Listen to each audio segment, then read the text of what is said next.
O Papa que é líder de católicos, protestantes, espíritas, ateus, progressistas. Por Doreen Contri. Quando um líder espiritual transcende os dogmas específicos de sua religião, para trabalhar por princípios universais, que estão presentes em todas as formas de espiritualidade ou filosofias progressistas e humanistas, esse líder se torna admirado por todos e todas que se sentem confortados e estimulados por verem alguém que se importa com o que realmente importa.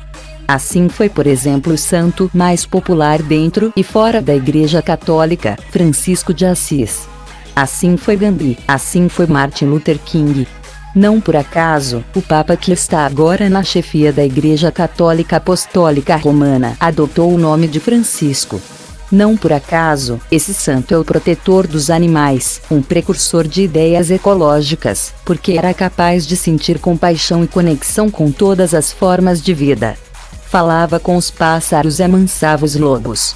Na mesma trilha de Francisco de Assis, que na vigência das cruzadas, teve um gesto de diálogo com o sultão muçulmano Melek Ali Kamel, esse Francisco do século XXI se abre ao diálogo com outras tradições espirituais e abre a igreja para os povos nativos da Amazônia, ouvindo-os e finalmente reconhecendo a dívida secular de colonização e opressão europeia, de que a igreja infelizmente fez parte, salvo exceções. Lembro aqui da primeira pessoa que denunciou as matanças e a devastação das Américas pelos colonizadores, o frade dominicano Bartolomé de Las Casas. Na história das religiões, e isso é muito claro na história da Igreja Católica, sempre temos aqueles que se aproveitam da estrutura hierárquica, do poder sobre as consciências, para oprimir, explorar, dominar e colonizar as consciências. E sempre há aqueles outros que vivem de fato os princípios superiores que a sua tradição preconiza: o serviço à comunidade, a fraternidade, a compaixão, o esforço pela paz e pelo respeito à dignidade humana.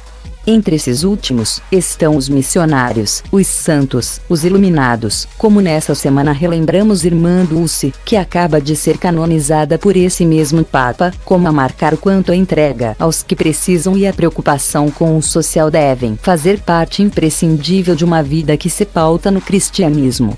O Papa Francisco, desde que subiu ao Vaticano, como líder da Igreja, tem se destacado por seu humanismo, sua mentalidade aberta, seu engajamento por um mundo melhor, criticando sem reservas o capitalismo impiedoso com o ser humano e predatório da natureza. Tem por isso sofrido perseguições internas e externas, principalmente com o instrumento de ataque mais comum em nossa sociedade virtual: as fake news. Na abertura do Sínodo da Amazônia, vimos o Papa fazer uma bela homilia, mas seu rosto está cansado.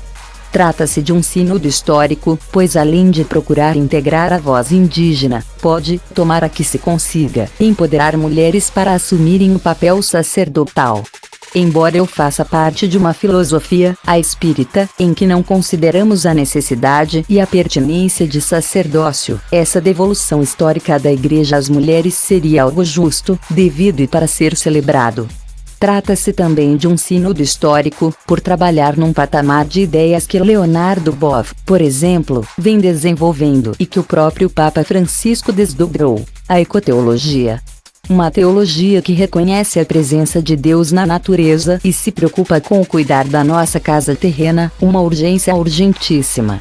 Acima de tudo, o que me encanta em Francisco e lhe confere a autenticidade de um líder que vive o que prega e não está fazendo apenas marketing populista, seu despojamento verdadeiramente franciscano. Anda no meio do povo, desce do trono de Pedro, pega fila para o café, vive com simplicidade. Os papas, durante muitos séculos, foram adorados de joelhos, cobertos de ouro e púrpura, e essa foi uma das críticas de Lutero, que quebrou a hegemonia da Igreja Católica, pretendendo refundar o cristianismo de forma mais fiel à proposta de Jesus. Passados 500 anos, vejam só como o mundo dá voltas. Temos um presidente do Brasil ajoelhado diante de um bispo evangélico, pressupostamente dentro da remota herança de Lutero, e temos um Papa católico que não permite que ninguém se humilhe diante dele.